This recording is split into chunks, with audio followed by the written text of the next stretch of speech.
Haribol, bienvenue à tous. Donc aujourd'hui, je demande les bénédictions de mon maître spirituel, de Srila Prabhupada, de toute la filiation spirituelle et de tous les dévots assemblés pour continuer cette lecture du Srimad Bhagavatam et parler un peu sur les gloires de Krishna et de ses dévots. Donc nous en sommes au chapitre 3, verset 17 du deuxième chant. Om Namo Bhagavate Vasudevaya. Om Namo Bhagavate Vasudevaya. Om Namo Bhagavate Vasudevaya. Om Namo Bhagavate Vasudevaya. Om Namo Bhagavate Vasudevaya. Om Namo Bhagavate Vasudevaya. Ayur Harati Vaipumsham Ayur Harati Vaipumsham. Udyanastam Chayanaso Udyanasam Chayanaso. Tasyarte Yat Kshanonita Tasyate Yakshanonita. Utamashloka Vartaya. Utamashloka Vartaya. Traduction.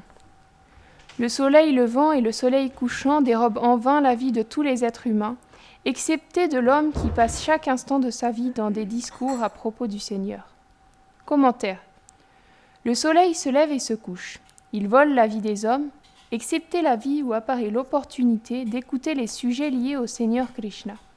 En effet, ceux-ci ne sont pas différents de lui. Ils éveillent l'âme à sa relation éternelle avec lui. Par cette écoute, la vie devient couronnée de succès et l'être vivant atteint la position d'un associé éternel du Seigneur. Bien qu'un dévot paraisse vieillir, tomber malade et mourir, ces choses apparaissent par la volonté du Seigneur pour accroître son désir de l'atteindre, pour ne pas s'opposer aux opinions des autres, ceux qui pensent que les réactions des actes ne peuvent être détruites qu'en les expérimentant, et pour masquer la nature confidentielle de ces dévots. Elles ne sont pas causées par le temps et le karma, les réactions des actes. Ceci a été expliqué dans le chapitre concernant la disparition de Bhishma.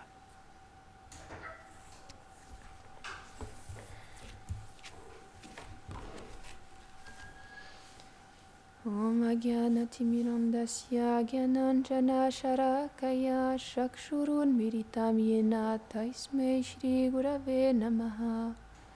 Jaya Shri Krishna Chaitanya Prabhu Nityananda Shri Advaita Gadadhara Shri Vasadi Gora Bhakta Vrinda. Hare Krishna Krishna Krishna Hare Hare Hare Rama Rama Rama Hare Hare. Vrindaye Tulasi Deviaye Priyaye Keshavasya Cha Krishna Bhakti Pradedevi Satyavatye Namo Namaha. Mancha Kalpa Tarubhyascha Kripa Sindubhya Eva Cha Patitanam Pavanebhyo Vaishnavebhyo Namo Namaha. Namam Vishnu Padaya Krishna Prashtaya Bhutale Shrimate Bhaktivedanta Swaminiti Namine. Namaste Sarasvate Deve Gauravani Pracharine Nirvishesha Shunyavadi Paschatya Deshatarine.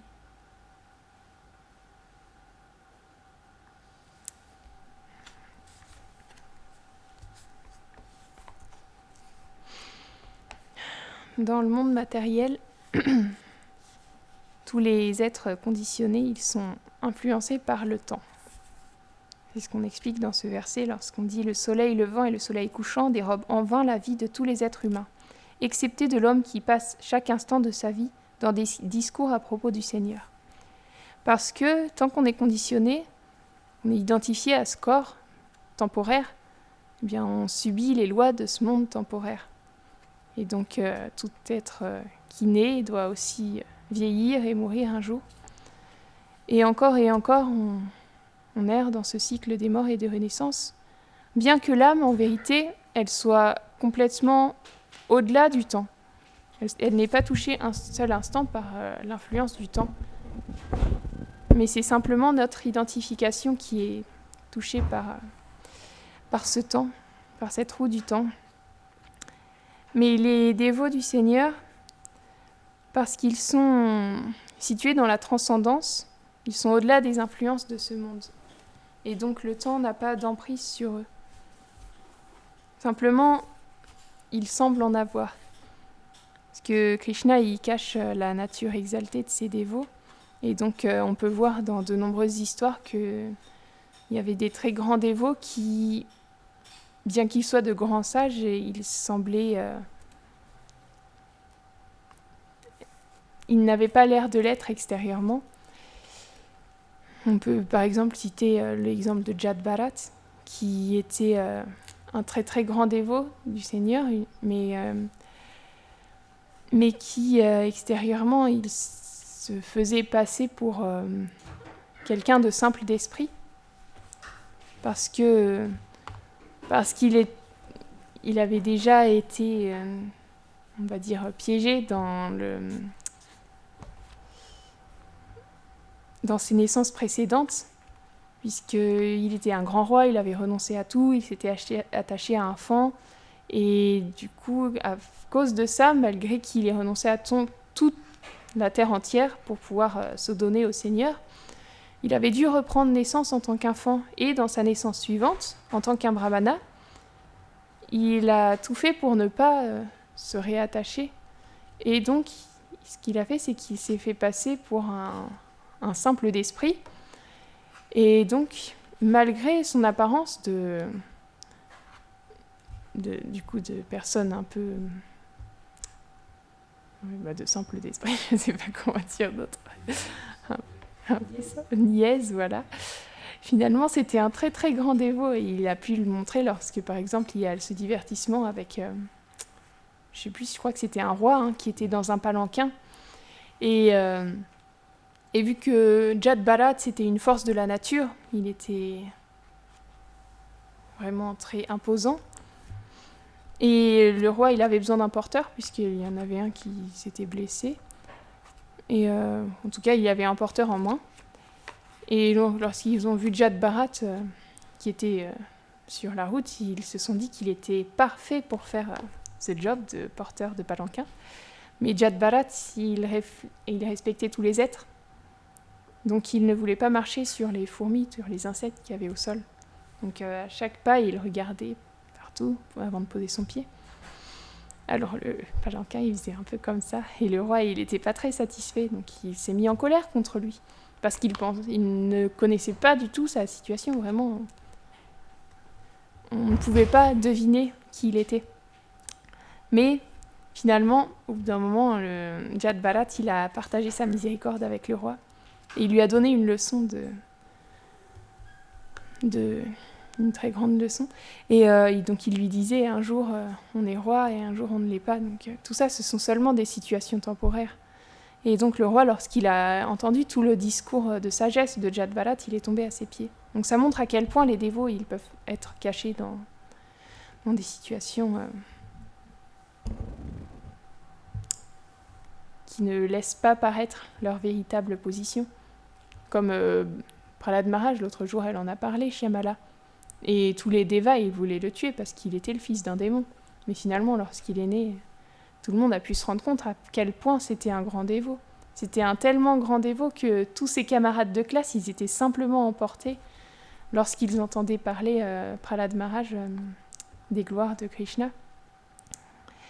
Ils étaient simplement désireux de suivre ce même chemin malgré tout ce qu'ils apprenaient avec leurs professeurs, qui leur apprenaient les lois de la dualité de ce monde et de la politique, etc. Et Prahlad Maharaj, il était simplement absorbé dans les gloires du Seigneur et il ne pouvait rien absorber d'autre que ça. Et c'est ce qu'on nous dit d'ailleurs dans ce verset, que les dévots, ils sont constamment absorbés dans les gloires du Seigneur. Et c'est ça qui fait qu'ils sont au-delà de l'influence du temps.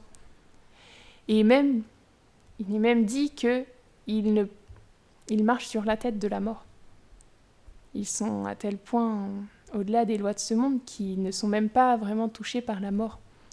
Parce que, étant donné qu'ils sont situés dans leur transcendance, la mort, ça n'a pas d'emprise sur eux, puisqu'ils sont déjà dans leur identification éternelle. Donc ce corps, c'est comme... ça n'a pas de substance. Ce corps, c'est simplement... Si on se rendait compte combien on a eu de corps auparavant, on est passé par toutes les espèces vivantes. Je ne sais plus combien il y en a, 8 400 000 et quelques, je ne sais pas. Donc on a été un microbe, on a été un insecte, on a été une plante, on a été une femme, un homme, on a été un éléphant, on a été tout ça. On ne s'en souvient pas, mais si on s'en souvenait, on se rendrait compte à quel point notre petite existence, là, elle est futile, elle n'a pas de véritable substance. Puisque, en plus, à la fin de notre vie, on va de nouveau quitter ce corps, et on va de nouveau en prendre un autre. Et tout ça, on n'aura plus aucun souvenir de tout ça, parce que seules certaines âmes d'exception ont des souvenirs de leur vie passée, mais c'est très très rare. On a des cas par-ci par-là, parmi les grands dévots, mais aussi il y a aussi des histoires de temps en temps dont on entend parler. Mais en vérité, cette naissance, elle est tellement insignifiante par rapport à l'éternité de l'âme. Mais en même temps, d'un côté, elle est insignifiante, d'un côté, c'est la plus grande opportunité qu'on ait, particulièrement dans cet âge. Parce que dans cet âge de Kali, c'est l'âge le plus bas, l'âge d'hypocrisie. L'hypocrisie, c'est la seule c'est l'âge d'hypocrisie, mais pourtant c'est la véracité, le seul pilier qui reste, mais il est branlant. Mais c'est la seule qualité qu'on peut essayer de développer dans cet âge. Parce que toutes les autres qualités, l'austérité, la compassion, tout ça, on est complètement dépourvu de tout ça. On a perdu toutes les qualités que les êtres humains avaient dans les âges précédents. Donc on pourrait se dire que c'est un âge tellement sombre, comment on peut faire pour s'en sortir? Mais pourtant, c'est l'âge où il y a la plus grande miséricorde. Parce que Chaitanya Mahaprabhu, il est venu pour partager ce message du Saint-Nom. On dit souvent ce verset « Hare Nama, Hare Nama, Hare Namaiva Kevaram, Karo Nastyeva, Nastyeva, Nastyeva Gati Ranyata » Donc dans cet âge de Kali, il n'y a pas d'autre moyen, pour atteindre la réalisation que de chanter les saints noms, chanter les saints noms, chanter les saints noms. On dit 3 fois, quand on dit 3 fois, ça veut dire que c'est irrévocable. Ça veut dire que c'est vraiment irrévocable, qu'il n'y a pas d'autre moyen pour atteindre les pieds de Krishna que de chanter les saints noms. Et donc, c'est une méthode qui est simple, parce que dans les âges précédents, on peut voir qu'il fallait faire des austérités incommensurables pour pouvoir atteindre cette même chose. Quand on entend parler l'exemple, par exemple, de Dhruva Maharaj, c'était un enfant de 5 ans, mais qu'est-ce qu'il a fait ? Il a été dans la forêt, il a tout quitté, il s'est mis à jeûner complètement, pas juste pendant un jour. C'était petit à petit. Au bout d'un moment, il mangeait que des feuilles sèches, puis il a arrêté de manger complètement, et il a même arrêté de respirer. Aujourd'hui, qui peut faire ça ? Peut-être qu'il y a encore quelques yogis qui peuvent faire ça dans les Himalayas. Il y a des personnes, des fois exceptionnelles, comme ça, qui vivent depuis plusieurs siècles même, et qui vivent recluses de notre société, donc on n'en entend pas forcément beaucoup parler. Mais ces personnes-là, c'est pas la majorité. Aujourd'hui, on n'a plus cette possibilité, et Krishna, il est venu nous donner l'opportunité, malgré notre manque de qualification, il est venu nous donner l'opportunité de pouvoir retrouver son service de la manière la plus haute, la plus simple qui soit. Et en plus, non seulement ça, mais c'est le but le plus élevé qu'il nous a offert. Parce que c'est pas qu'il est tout le temps disponible, mais là, on est dans un âge de Kali particulier, où Chaitanya Mahaprabhu, le Chaitanya Mahaprabhu originel, il est venu pour nous donner le cadeau de l'amour le plus intime, le plus haut qui existe, de Goloka Vrindavan. Et donc, parce qu'il est tellement empreint de douceur, Gurudev, il en parle souvent, que finalement, Krishna, à Vrindavan, il oublie toute sa majesté, il est simplement soumis à l'amour de ses dévots. Et ça, c'est quelque chose de tellement élevé parce que sinon, en général, quand on aborde le Seigneur suprême, il y a une notion d'opulence. Donc, bien sûr, il y a quand même des relations d'amour, hein, ça ne retire pas ça.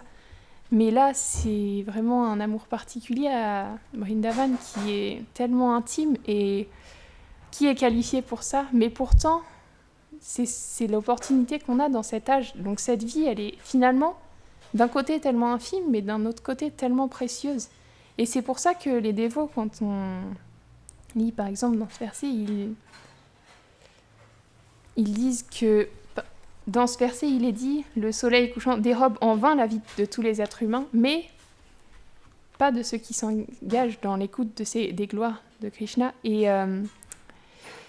Et donc, c'est pour ça aussi que Prahlad Maharaj, il met tellement d'importance sur le fait de donner son temps pour le service de Krishna, pour développer cette chose-là. C'est pas que extérieurement, c'est une disposition intérieure à cultiver. Parce que ça ne veut pas dire qu'il faut stopper les activités qu'on a, ça veut dire qu'on peut à chaque instant apprendre à travers les enseignements des Vaishnavas, à travers le Srimad Bhagavatam, à travers toutes les classes. On peut apprendre petit à petit à développer cette chose-là d'engager chaque instant de notre vie au service de Krishna. Et de cette manière-là, le temps, il n'est pas passé en vain. Parce que sinon, qu'est-ce qu'on fait ? On dort la moitié de notre vie. Quand on est enfant, c'est Prahlad Maharaj qui explique ça. On perd une partie de notre vie parce qu'on est trop jeune pour faire quoi que ce soit, parce qu'on est un nourrisson, un enfant, on pense qu'à jouer. En plus, il y a une autre partie où on est trop âgé. Et donc, lorsqu'on a du temps, lorsqu'on est disponible avec ce corps, en plus, il faut travailler, il faut maintenir la famille, etc.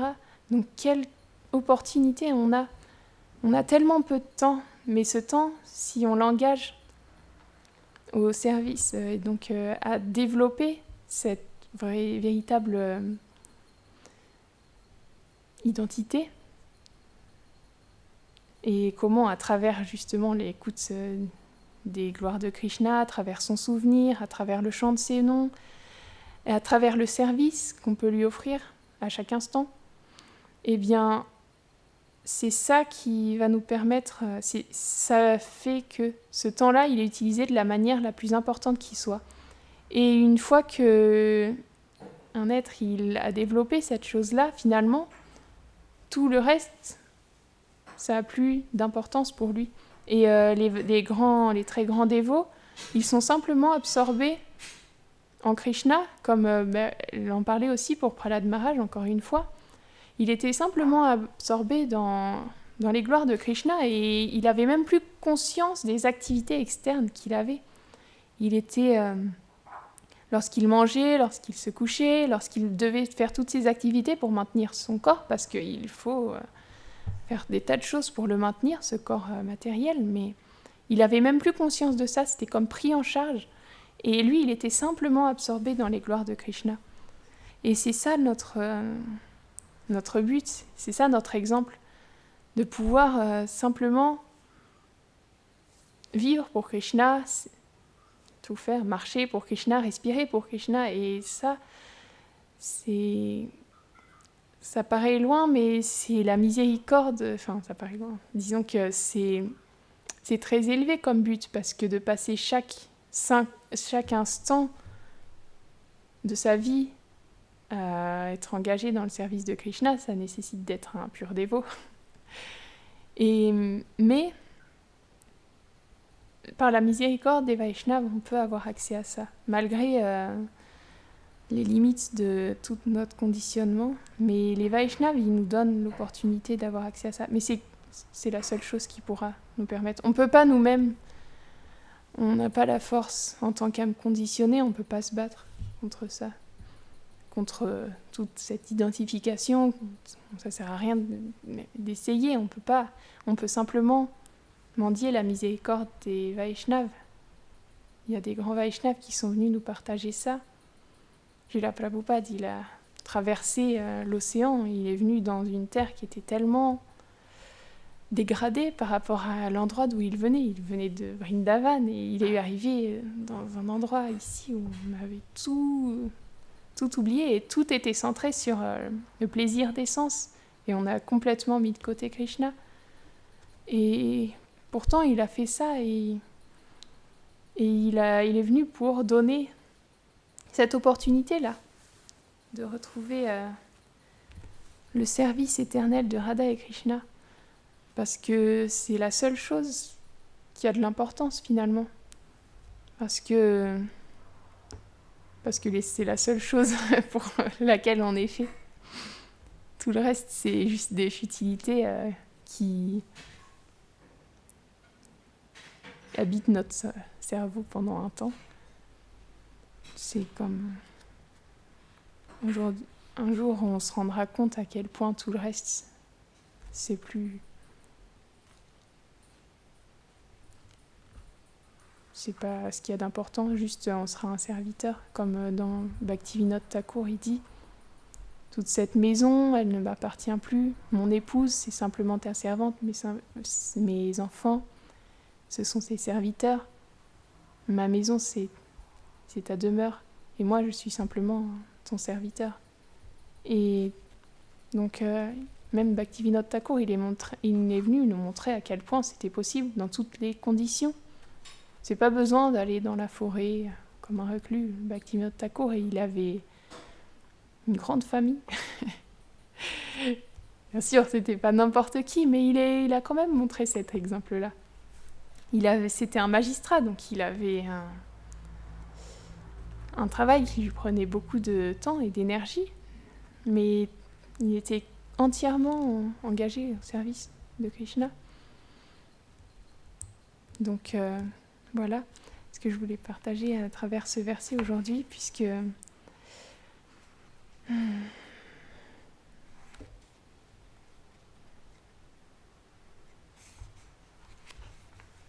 ici, on a la solution. Il faut passer chaque instant de notre vie absorbé dans les discours de Krishna.